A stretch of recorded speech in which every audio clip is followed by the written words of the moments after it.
ready? All right. Welcome back to the show. Today we are joined by a man who truly needs no introduction. But his resume alone demands one. Former WBA lightweight champion, International Boxing Hall of Famer, and obviously forever the pride of Youngstown, Ohio.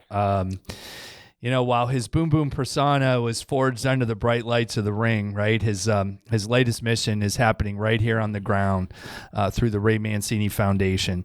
He's traded the championship rounds for a different kind of fight, supporting our veterans and now our first responders. So, Ray, it's an honor to have you here. Chris, thank you for having me. One of my heroes. Thank you. No, I got to tell you that, buddy. Growing up, not only am I happy to be your friend, but one of my heroes. I'm getting to sit here and talk. My dad would have been really proud, really proud. That means the world to me. So, we have your second annual fight night coming up on January 23rd. So, welcome to the Clearview Finance Show. I'm honored to have you here.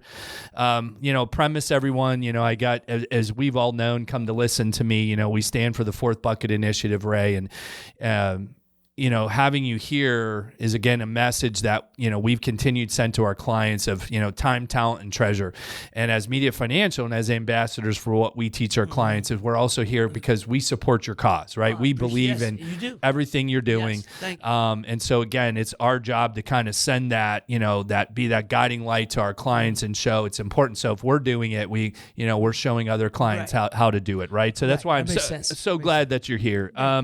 So let's do this. Let's kind of get into this, right? Your foundation. So let's talk a little bit the why behind the mission. Right. I mean, you mentioned that your foundation, you aim to help those who especially fell through the cracks of the federal system, right? The federal funding and how that was. What was a specific moment or maybe even a story that made you realize, at least for this year, right, that, first responders needed this extra layer of support? Well, let me go back to what you said. But when I first started the foundation, the first thing they say is, what's your mission statement? Right. And I said, well, I want to help those who can't help themselves. Oh, yeah, that's a nice idea, but it's too broad. What do you mean? Well, they said, well, I said, well, you gotta center in on one. I said, well, I want to be the elderly, children, and I said, in military and policemen and first responders. And so they said, oh, okay. I said, so what we started doing is doing events, one particular event for a particular sector. Yeah. Make you pick a particular sector. I'm thinking, for a children's organization, there's a lot of those. Unfortunately, there's too many of them. But you pick one or whatever. So we started doing that, and we were doing the small stuff. We were doing bowling events, right, which people love, of course, and we're bringing it back again this year. Yeah, they do love it. We did a roller derby event, kind of out of the box stuff, out of the box. So, excuse me. But for a long time, I wanted to. So we were going from hand to mouth. We'd make some money, be able to turn it over to pick a certain family. Yeah. Certain families we were doing that needed immediate money, and that was very rewarding to us. But I wanted to make it bigger. Kind of we were getting stagnant, and I kept talking about doing a fight night. Because I did it for 30 years in Washington D.C. Right? Yeah. It was at that it was 30 of us. It was me, like I'm the first. Oh, your friends. Me, Ali, Smoke Frazier, Kenny Norton, Ernie Shavers, Larry Holmes, Jerry Cooney, and then you're dropping some names. Ray, Tommy, Ray, people show Ray Leonard, Tommy Hearns, Roberto Duran, Marvin would be there. Hagler, Aaron Pryor, Marvin Hagler, the Spinks brothers, Alex Arguello, Hector Camacho. It was 30 of us, and then through the years it went down to 20 of us. And then to 15, and down to 10.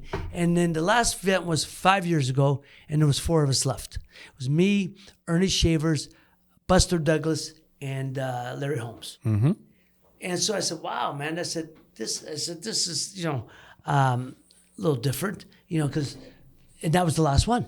That was in D.C. That was in D.C. And Chris, you have to, more to go on a sidetrack. There's more money in D.C. than any other city in this country. That's you think it's New York, in LA. I thought you used to think it's New York. D.C. is where the power is, man. Not only because of politics, but the money. Well, makes follow sense, it. right? Yeah. Exactly. So anyhow, so we did that. So when it ended, I said, man, it was such a great. It was Fight Night for Children. It was for a children organization every year. I said, man, I want to do that. When I started my organization, I said, I want to do a fight night.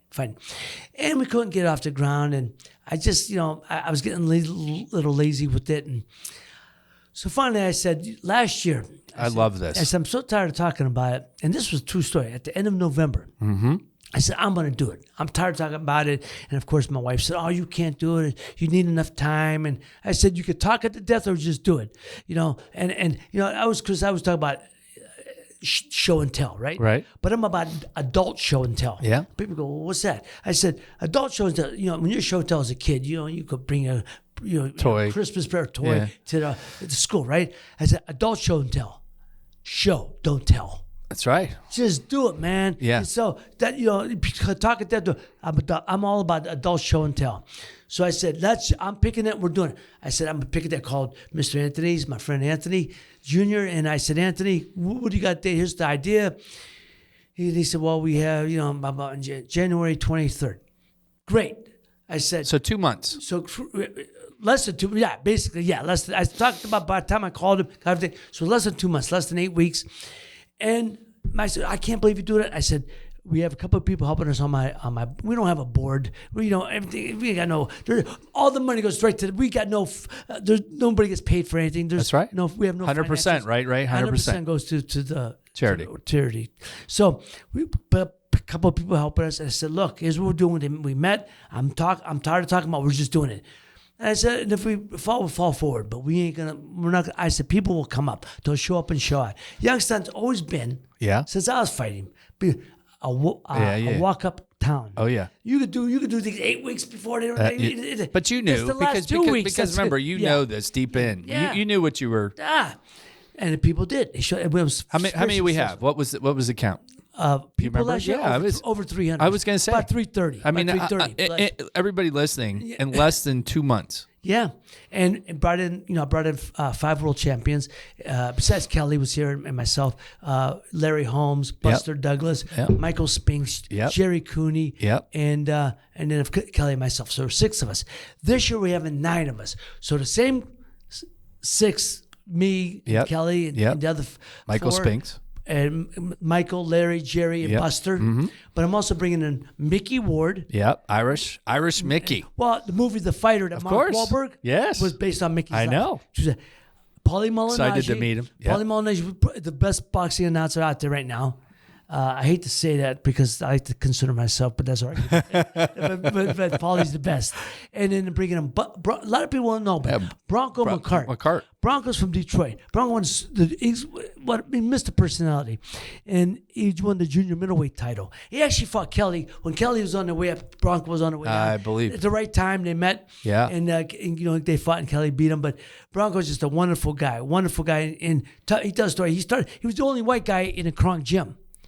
And he got there, and when he went there, and by the way, everybody's listening here. Kronk Gym, we're talking Detroit, Thomas Hearns, Milton McCrory, right? Jimmy Paul, Daryl Chambers, Mickey Goodwin, all those guys. Mickey Goodwin, all those guys. Hilmer Kenty. Oh yeah, Hilmer, lightweight. Yeah.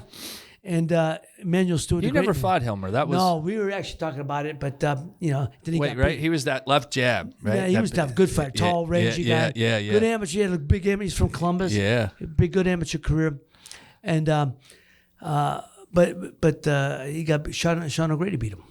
Sean O'Grady. Sean beat him. So he lost. So that never happened to me. Then you were talking about me and Sean fighting, and then Sean fought another guy, Andy Gannigan, and then knocked him out. So it's just got all screwed up. But so anyhow, James will be here. I mean, Bronco. Yep, Bronco's coming. Because James Tony and Jackie Kalin, who again, Jackie Kalin, her life story is made into a movie by Meg Ryan played her. And I'm trying to think of the name of the movie. Yeah. Wait, Jackie Kalin? Yeah, her movie. She was the first female. They called her the first woman of boxing. No kidding. She was actually a PR girl for Kronk Gym. I'll be darned. I know Jackie forever. I did not know that. She started managing fighters because James Tony asked her to manage him. So she did, because she knew James. Yeah, James Toney. Another middleweight, light heavyweight, heavyweight, right? Right. Yeah. Well, James won top 5 middleweights of all time. Yeah. And I argue with Eddie O'Neill about this all the time, but that's another story. But and then so James, so he went to Kronk. They got called. Jackie wanted him to meet her at the Kronk gym, and he said he goes in there. And he said, and he watched it, and just James, James Toney, and Jackie's in there, and he said, "Okay, Jackie, well, who am I supposed to fight with?" She goes, "Him." He said, "James."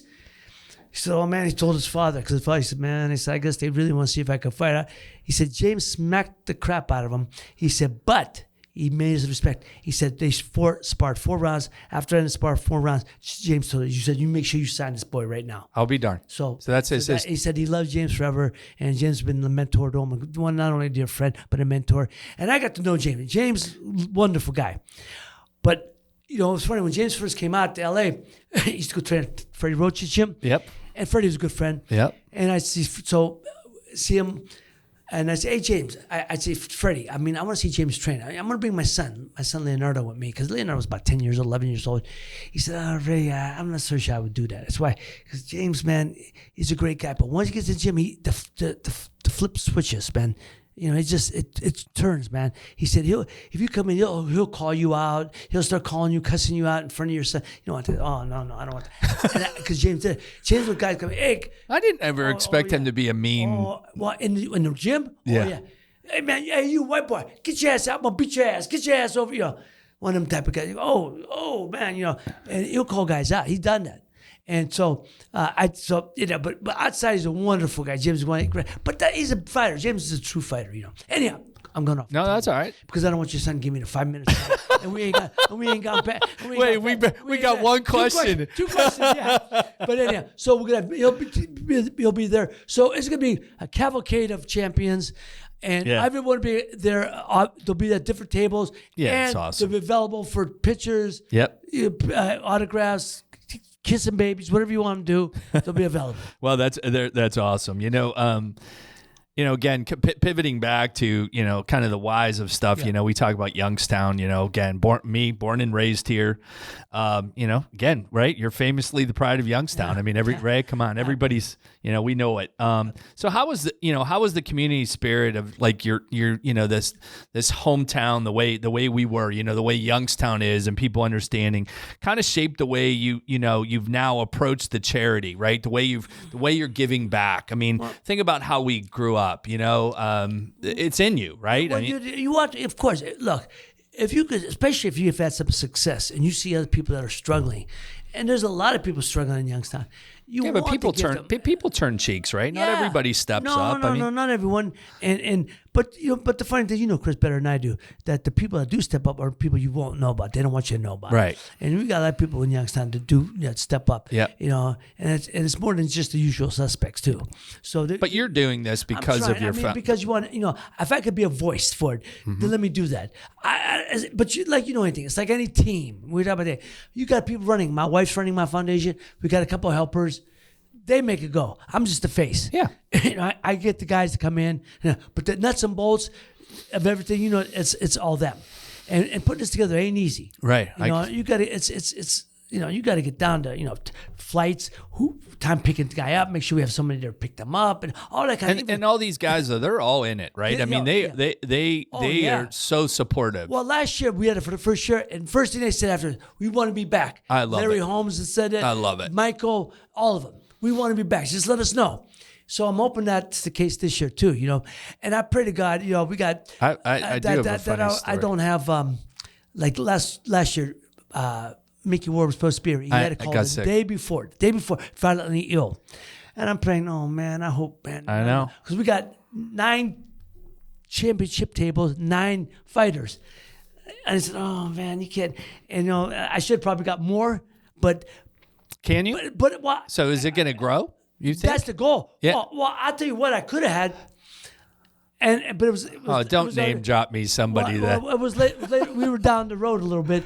He said, "Well, now Mike's a good friend of mine. Mike Tyson's a good friend." Oh. So my buddy said, "Do you want to get Mike?" I said, "I'd love to get Mike." Well, I said, "Let me give him a call." I said, "He says, he'll do." He said, "Ray, he loves you." And I said, "Look, hold off on that call.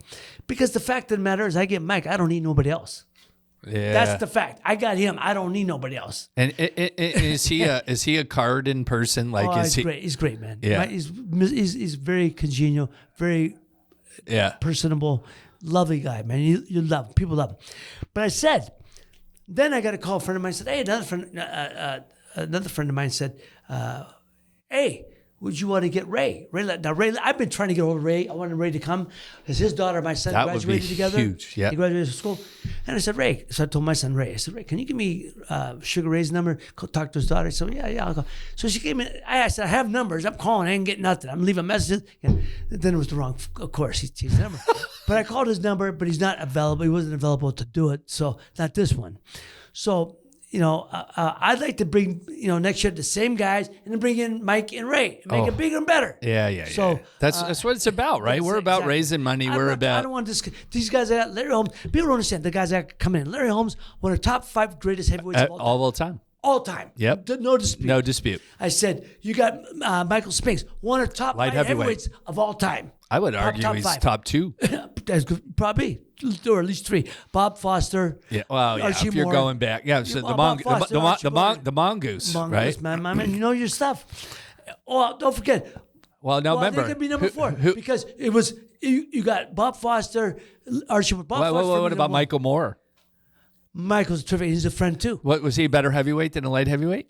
Yeah, because he didn't fight much at light heavyweight. Oh, he was middle to cruiser. And then he didn't stay light heavyweight very long. Okay. But I said you got Bob Foster, Archie Moore. I said, but Ezra Charles. Ezra Charles. Middleweight mover. He started as middleweight, couldn't get a title fight, moved up to light heavyweight, couldn't get a title fight, so he moved up to heavyweight. But his greatest success, but we're missing Dwight Muhammad. Wait, those were crew. James Scott. What was he? Yeah, James Scott was a good contender, but not top. No, he didn't win a title, but he was fighting. But Dwight Muhammad, we beat him. Yeah, Eddie Gregory, Mustafa Muhammad, Matthew Saad Muhammad. I can drop it. So these guys, but. These guys are trying to bring in. I think it's awesome. Just bring it, let it grow more and more. And so what's neat is and this will date me, but going back to these guys, I mean, this was part of my childhood growing up. But all the people that are there to support are in the same thing, right? This was before we had cable, and I mean, you guys are fighting on Wild World Sports, and we remember these names. I mean, that's why it's so powerful that most of people my age and older have grown up with this, and these are big names. Yeah, they are. It's funny. I sound a little different. Maybe I should have got closer to the mic a lot sooner. Huh? I was back here. Ooh, I sound so much better. And, but the funny thing is most of these young men and women out, they don't know the fighters because it's not on network television anymore. Not even on cable. No, it's on streamers. So when I was fighting, it was network. Oh, so the people knew we were exposed to over 60 million people domestically. I know. Over 100 million people worldwide. Well, I watch you. People, but now everything's on streaming. Or it was first, then became cable, and then streaming. Now it's just streaming, and if you don't get that particular, I think boxing has changed as a whole, though, right? Yeah. I mean, I hate to say this, that arrival of MMA, the different it's just a different world from what I've grown up. It's MMA's kicking boxing's butt on a regular basis. Boxing, people say, well, what does boxing have to do? We got to get back to network television. Yeah. Without I agree. We'll never have the same popularity. I agree. This Turkey Al-Sheikh, he's trying to make these big fights, but he's doing it again on streaming. Put it back on network television, man. Well, nobody... I would argue, as much as I've followed boxing my whole, nobody knows the fighters the same way that we did. I'm a fight fan. I know the names, but I couldn't tell you the faces of a lot of these guys. Right. And I said, that's so-and-so. Oh, I know the name, but I never knew the fighter, Yeah. So, it's interesting. But this is what we're doing. We want, look, boxing is a sport that for instance, I would say you put a world champion fighter, you put a World Series baseball player, Super Bowl champion, and to all attract to the fighter. Yeah, I've seen that. Why? Because that's the individual sport, and that's the sport people can identify with. Yeah, right. there's something about boxing that's on a parallel with life. All the cliches you hear about boxing, right? You got to learn how to take it on the chin. You got to get up. You got to get up after being knocked down. You got to roll with the punches. All the cliches, but it's the truth. But that's life. And so you learn. You got to learn. But those are teaching moments, right? Exactly. Of everything. You got to learn how to taste your own blood to move forward. Yeah, that's fact. So and that's sort of right. I mean, that's kind of driving you because when I ask you, is there a specific family or individual that you can relate to that you guys have helped now? Like, I mean, that the cause. Like, is there things that just stick in your head? Go, man, I'm so glad I did that. Yeah, there's a couple. I mean, when you see the families that are hurting and you do it for. I mean, if you could throw 5,000 or 6,000, it changes the world. It does. That ain't a whole lot of money. No. That goes quick, as you know. Yeah. But it changes the world immediately for that moments. But what you want is to have more of a long-term effect. Mm-hmm. There was a young boy that we helped last year, and in his family, we were able to get them a car so his mom could go to finish her class. She was going to schooling, and he had some type of medical issue, and we got that paid for him. And I would see him a little bit. He started the gym, helped him get him to the gym, and he was going on a regular basis. And then so I would go see him and check in on him, and so it's great to be able to do that, see him. So when we come back to thinking, so your boxing career, you chose this path, right? Grit, everything, everything internalized, and here you are. Okay. So celebrity, right? You're here, right? We're back in Youngstown. Yeah. Okay. No, I appreciate it. Rolling Chris, the only reason I laugh about that, and I'm honored, I truly am when people say that, a celebrity, I go, I don't know what that means anymore. Wait. Weren't you friends with Muhammad Ali? I was. All right. Aren't you friends with Arnold Schwarzenegger? Yes, I am. Wait, come on. No, so what are we talking about? That's a celebrity to me, brother. I appreciate it. But what I mean when they say a celebrity, what does that mean? Because you get some goofballs on YouTube doing some stupid stuff, and you go, oh, now he's a celebrity. And I go, so what does the word mean? Seriously, right. The word has gotten so far askew of what it should be. All right. When I say it's, but I know what you mean. I appreciate it. No, but I guess my point is, here you are in Youngstown. You don't have to do this charity.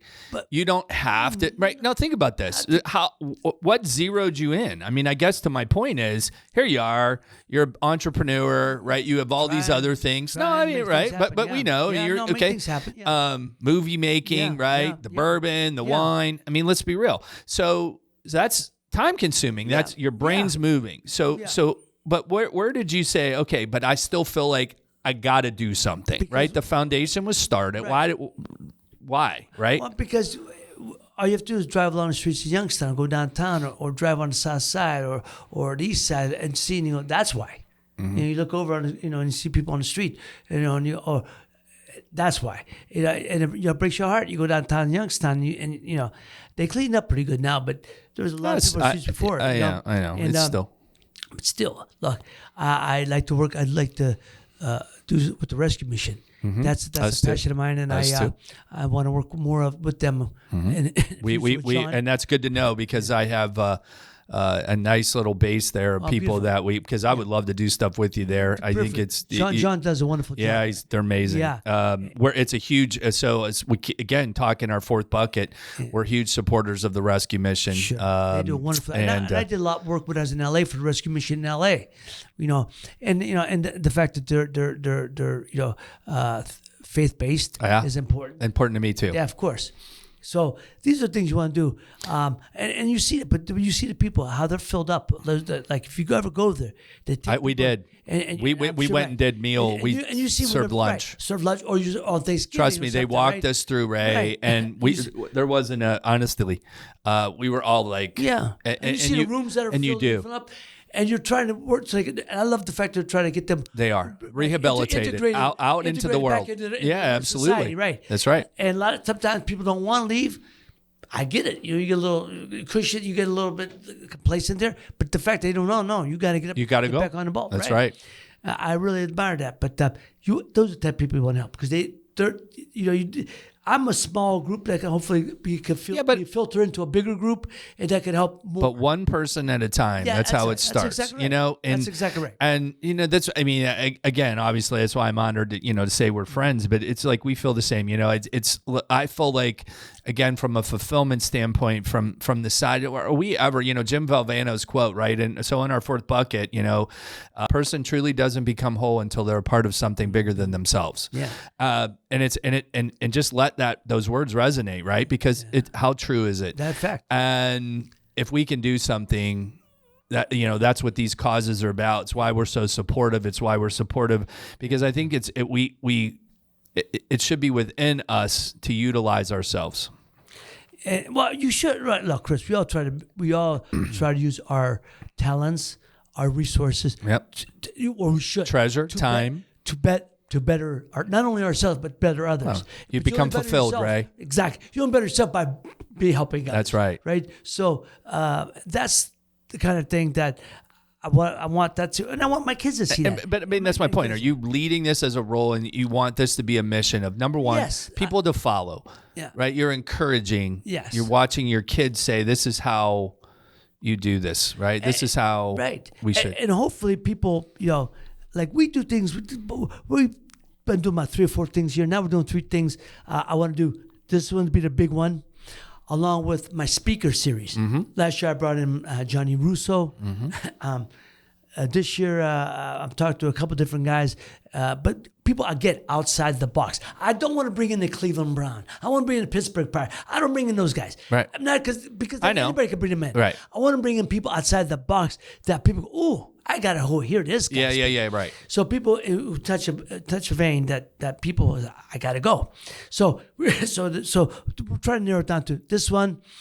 This is the big one, which I may move next year, Chris, because anytime you do it in January, you're praying to God for the weather. I know. And wait, don't look at the forecast right now. So no, but they say it's supposed to be not bad for next week. All right, good. Cold, but but clear. All right, good. But that could change in 10 minutes, right? So why? But I said, January, what was I thinking?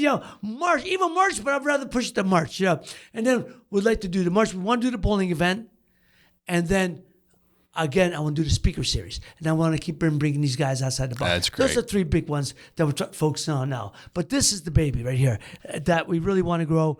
Yep. And, again, but keep it local. A sector of society. Last year, as I said, it was the veterans. And after that, I knew I wanted to do first responders. Next year, I'm not so quite sure. There's a few people we've talked about, me and my inner circle, so to speak. And but we're always open to suggestions too. That's awesome. I mean, again, we'll stop right there. Right, a second, we'll go to a break. But just to say that all these guys are coming in to do this for Youngstown probably means a lot, right? Yeah, I'd like to think so. Amen. All right, we'll be right back. Okay, so we're back. All right, let's talk this fight night a little bit. Let's get in this January 23rd, 2026. So second annual fight night. So for someone who hasn't attended last year, right? So how would you describe the atmosphere? First of all, the atmosphere was wonderful last year. It was great. Very, very much like a party-like atmosphere. And then we start off with cocktail hour, of course, and it's here from 5:30 to 6:30. And then at 6:30, we'll sit down and eat. I actually work with Anthony Jr. at Mr. Anthony's. Mr. Anthony's. And we're on a time. I want to be on a time frame. So 6:30, we will start dinner. Yep. And or a little before to put the food out a little bit early. Yep. But 6:30, tables go through. 8 o'clock. Wait, what time does it start? So it's 5:30. Doors open 5:30. 5:30. Okay. For cocktail hour.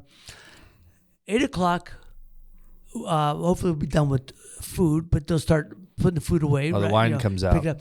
And then Leon Binder will come on and rock the joint. Leon is a powerhouse. Is one of the best singers ever. So we're gonna have a little entertainment. A little music. Last year. Remember, she rocked the joint out last year. Yeah. She's come back to rock the joint out again. Good. So she'll sing for about 45 minutes. Okay. And then about 1:45, I'll get up, bring my bride up. We'll talk about the foundation, about who's the for this year for the first responders, And we all should bring up somebody. I think one of the chief of Boardman Police, Todd. I forget his last name. I'm Todd. I apologize. Todd will come on and talk about the Clarence Smith House, which is now going to be used for all 3 counties. That was my question. Columbiana, Trumbull, where it's a decompression center. People come and get therapy, but it comes just to hang out, decompress, socialization. They're gonna have pool tables. They have chairs, books, coffee. Of course, the donuts. Can't miss that. I ain't never seen a cop without a donut. I went to an event not long ago. They had the donuts were running up plentiful. I said, so it is true. It is true. These guys don't miss a donut they don't like. Yeah, but it's going to be a place where they can go just to decompress and socialize and get therapy if needed. We'll have counselors there. So. First responders, they see things that they shouldn't have to see. Police, firemen, all the things we don't know, right? Exactly. Yeah. So they're going to be doing that. And so we're giving the money just to keep the funding, keep it going. Yeah. We want them to know we support them. Look, I'm a big advocate of civil servants, big advocate. I mean, think about it.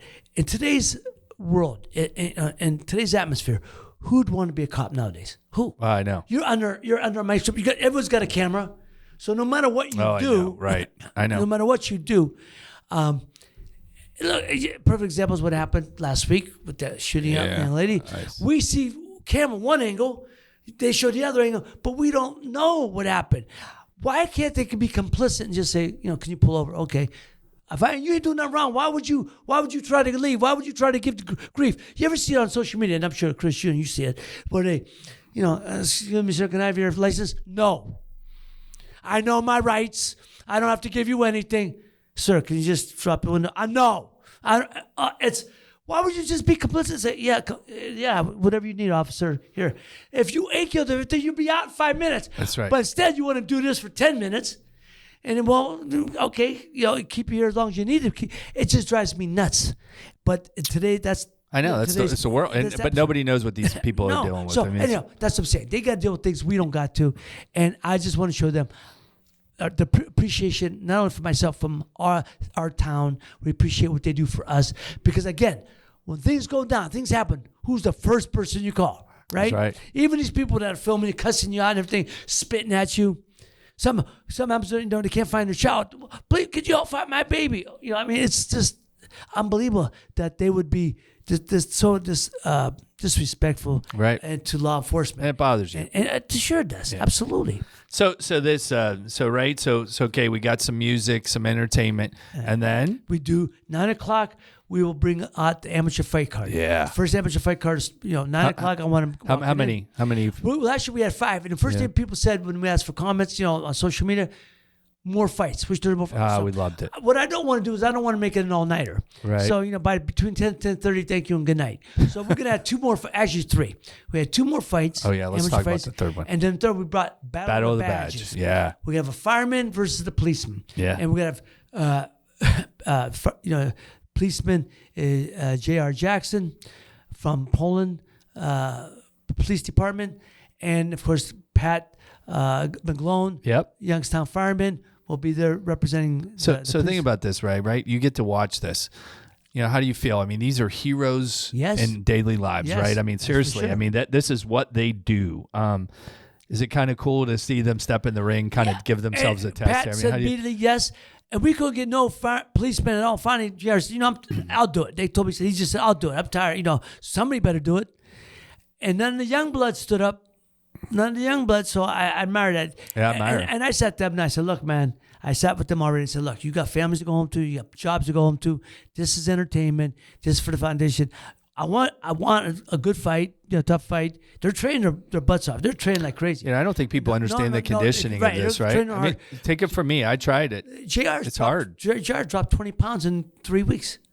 See those people don't know that side, right? Oh, right? Yeah, because you cut back on it's like anything. I tell people, the body's like a car.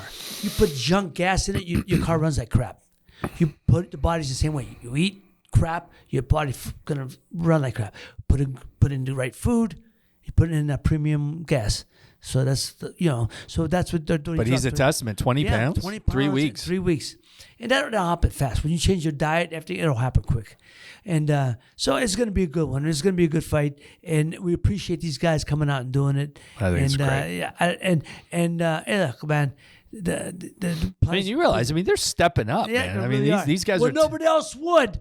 So, but next year we're hoping to do 2 or 3. Yeah. Battle of the I think it would be kind of cool. I think once they see their comrades going in. Yeah. I think it's going to get rowdy with those guys in there. I really do. I'm excited. The police department that you talked about, they're coming. Yeah. They're going to show up and show out. So. It's going to be. Yeah. It's such a thing, and they're doing it for a cause. Yeah. And that's right. They're we're bringing in people to donate to this, and I just think it's great. So let's go. We kind of talked a little bit about the guest list before. We're talking legends here, right? Larry Holmes, Buster Douglas, who beat Mike Tyson. Right. Everybody knows that.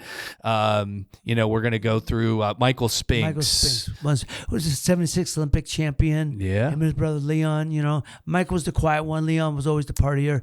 Mike was just a sweet man. I shook his hand last year, Ray, and he engulfed my hand, and I got a little chuckle out of him because I remembered his attire, his white shorts, always had the knee brace on, right? And he had that dangerous hook, right? Uppercut. The Spinks Jinx. The Spinks Jinx. And that's what I told him. And I just saw his face light up. I said, I remember watching. The Spinks Jinx. And Kelly Pavlik, right?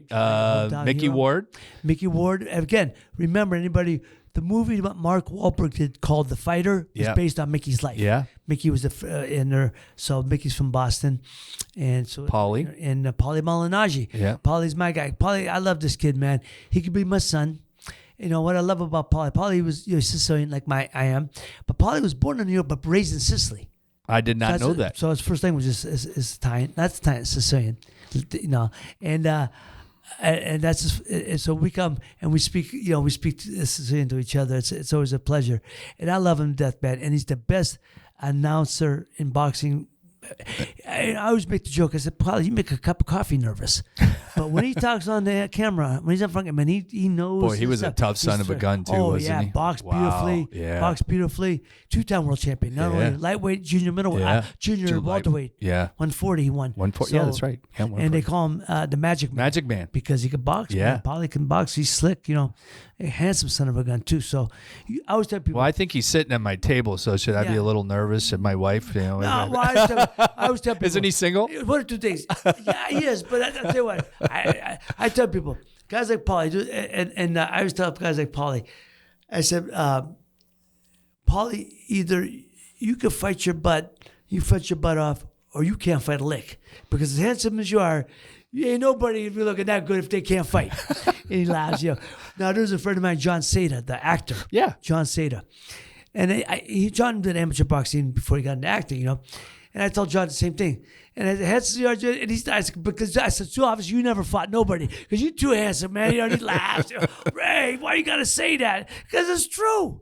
If you were fighting, never took a good shot. You wouldn't believe me. You ain't looking like that. You didn't put your face in there, right? But wonderful people, man. Yeah, it's exciting. Yeah. So in your conversations with these guys right now, come on. So for 30 years you've been kind of dealing with some of them, right? You do it. Has it changed? Is the locker room talk changed? Do you guys talk about the old? Is it difficult to? Well, like back in the day, we were talking about when we first started, and it was all Ollie and stuff. Yeah. And I did it, and Ollie would go to and Smoke would send me, hey boom, look at the butterfly. This is what Ollie was going starting that problem. Look at the butterfly, ain't floating no more, is he? He ain't floating no more. I think I had something to do with that. I Smoke, you gotta let it go. Yeah, you're right, boom. I gotta let it go. But you can't think you're God. He thinks he's God. God's punished his ass. Smoke, you gotta let it go. Yeah, you're right. But it was always that thing, man. Then they finally made up before Smoke passed. They finally made up. But Ollie tried for years to make up. Smoke didn't want to hear it. And if you know the real story, you'd understand why Smoke didn't. And I understood. And it's hard to disagree with him. So we're talking Joe Frazier here. Joe Frazier, exactly. Yeah. So, but Ollie was the best. But you got to say, Muhammad, I loved him dearly, man. I got to be good friends with him. As the years went on, his lawyer it was from Erie, PA, and I got to be friends with his lawyer. He was a lawyer in Santa Monica, and my office was there. I lived there. So we'd have private dinners with him. So I'd go to private dinners, and my first wife was, and she'd say, "Raymond, that's so sad." He's, and I'd say, different. It is. I said, but it is what it is, and she was never exposed to that before, and to meet Ollie, but to see that he was slowing down, how he changed, and so now. When you see these guys, how about Yeah, you see them, but you see them little by little. You can see guys slowing down, and I'm sure they see it in me, but little by little. And like last time I saw Aaron Pryor, we had an event in Washington D.C. and I gave him a hug and I said, "Aaron, I love you, man. I can't wait to see you next year." And his wife pulled me aside. I said, "Ray, he won't be back next year. This is his last time. He's not doing well." 6 months later, he passed. And that was heartbreaking. So and he was young, right? Yeah, wasn't old. I'm 64, and he did pass about 5 years ago, and and he was only 5 years older than I was. So what was 59? He was in his early 60s. So it's just you see that, and you just think, oh man, God, good Lord, how long I got? I pray you do. You just think. I started the fourth quarter, right? So I'm going to start at the fourth quarter, but you let these guys down throughout the end of the fourth quarter, and some of them in overtime.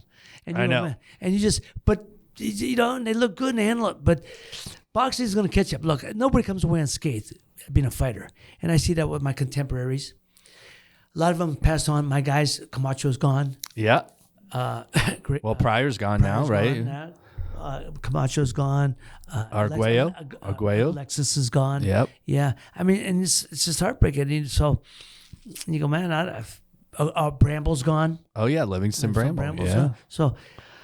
Now, did you guys ever talk after? Yeah, actually, we and Bramble got together in the 90s. It was an event for Ring 8. Ring 8 is an organization in New York. It has boxes, had those retired fighters and get them back on their feet financially, socially, and stuff. And so we had an event, and the guy said, "Ray says, so I know Bramble's going to be here." I said, "Okay, so," and he goes, "Well, is that a problem?" It's not for me. "Oh, okay." And I said, "Oh."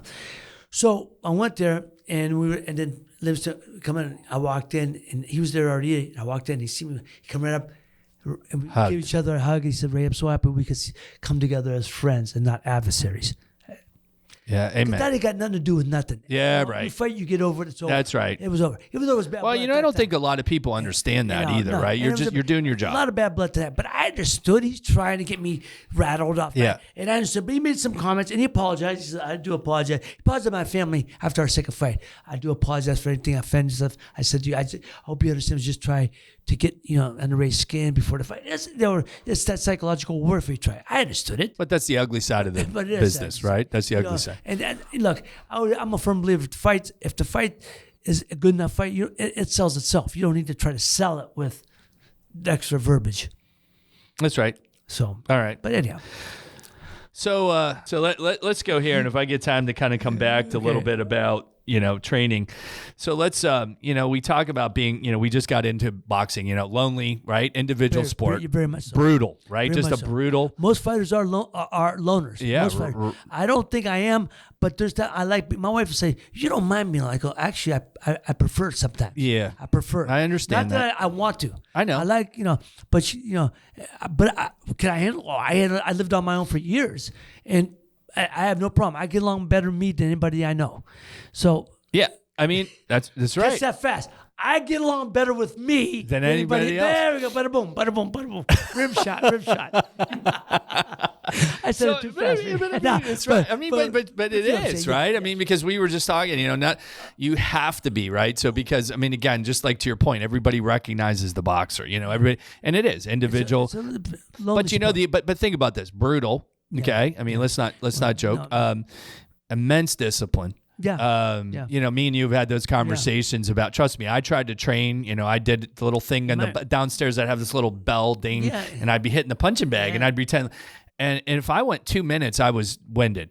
I mean, I don't think people. A lot of discipline, a lot of things to go. But putting that in context, how do you take right, your championship, your DNA that's been built in, and apply it now, right, to the administrative and the fundraising side of, of kind of running the foundation, of being the face, of being, you know what I'm saying? Like, it's... Well, one thing, Chris, you know better than me. I said two things I learned about business, the best things I've learned about business. One, know what you don't know. And two, and I learned, he said, let those who do. Right. I don't do what you do. You don't do what I do. Right. When I have film production, when I'm on a set, I'm the producer. I delegate. I gotta say, oh, Mr. Mancini, my cameraman. I got the new XR Canon AJ5. You don't even know what it is. No, and he goes, you okay with it? I go, is it a good camera? Yeah. Then why are you asking me? Well, I hired you for that reason. Who says? I said, what is it? Is it good? Yeah, it's good. All right. Well, that's good. Tell me. Just tell me what I'm doing. Exactly. Why are you asking me? I hired you for that. Right. Oh, okay. No, I don't micromanage, and I don't do that. So I think that's a good process. You hire those that are successful or skillful, or you hope are very good at their job, but let them do Was this their job. different for you, though? Like this transition and pushing? I mean, yes and no. And I'll tell you what I mean. Yes, because I am control. I am a control freak. No, but am I used to handling my own stuff? Yes. I've done it forever. Being in the ring, you control your own destiny. All right, but here's the thing, though. You have a trainer, you have a manager. Right. Okay, so you've been, and they told you, here's what you're doing, and here's how it goes, right? So my manager. So now you're the manager. Well, my manager said it best when I first started with Dave Wolf, my manager in New York. He said, "I'm gonna do the managing. Let me go. I'm gonna make the moves. You got to trust me to make the right moves for you. Griff's does the training. You got to follow his guy, and you do the fighting." You doing the fighting. Focus on the fighting. He said, you got your job. We all got our jobs to do. Fighting's hard enough, right?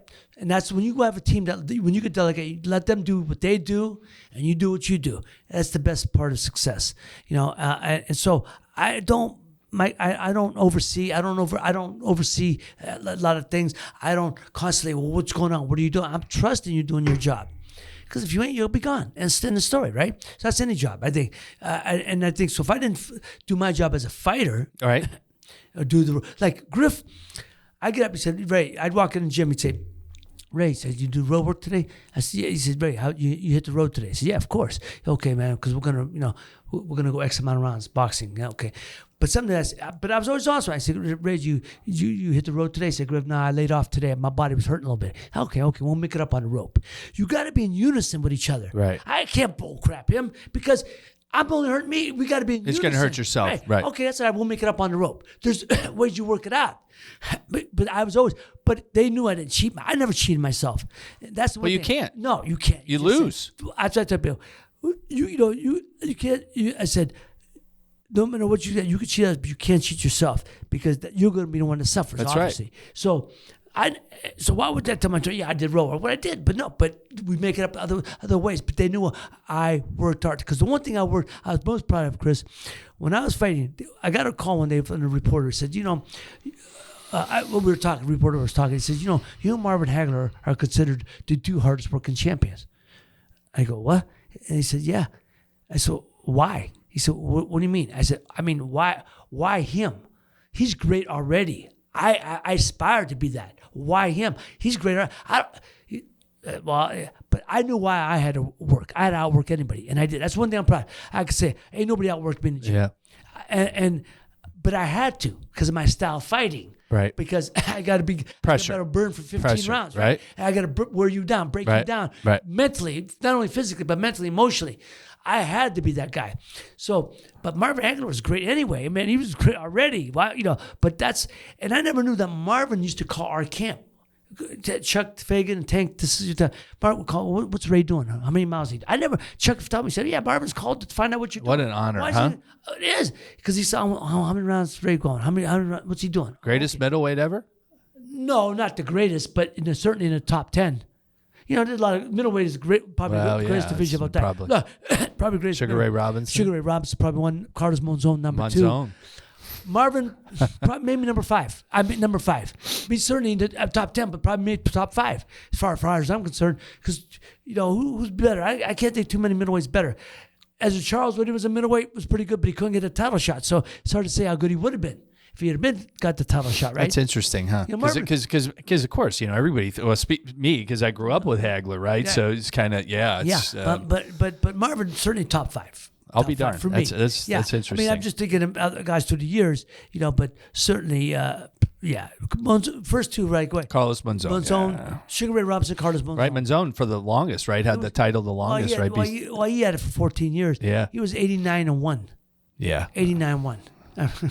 and the guy who beat him, he came back and beat him 3 times.